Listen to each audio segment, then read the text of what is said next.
So in this video, I'm going to be showing you how to change the combination on an Amazon Basics combination lock. And just to be clear, you need to know the combination that it's currently set at. So if it comes from the factory, it's set at 0000, and you can see that here. And it's so the combination is on the edge. So what you'll do is open the lock, turn it 90 degrees, and you'll see that there's a spot where it can fall in, and then you need to push it down, and you'll feel a spring press. So it goes down like another 1/8 of an inch or so, and then it will be able to turn to the 90-degree position. So that at that point, you can set it to whatever you want the combination to be. So let's set it to 1111. So there you go, 1111.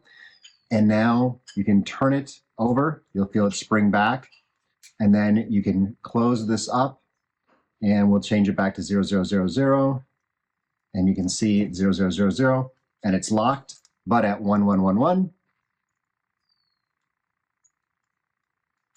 it is open. So once again, turn 90 degrees, push down, turn 180 degrees, change the combination, and then reverse those steps, and you will have the lock set with the new combination. If you need to buy one of these, there's the associate link down below, so that I'll get a tiny little bit. You'll support my YouTube channel if you buy a pack of these locks. But yeah, they work really well for gates and things like that. So bigger than a kind of a luggage lock, but smaller than a traditional big padlock, but super convenient.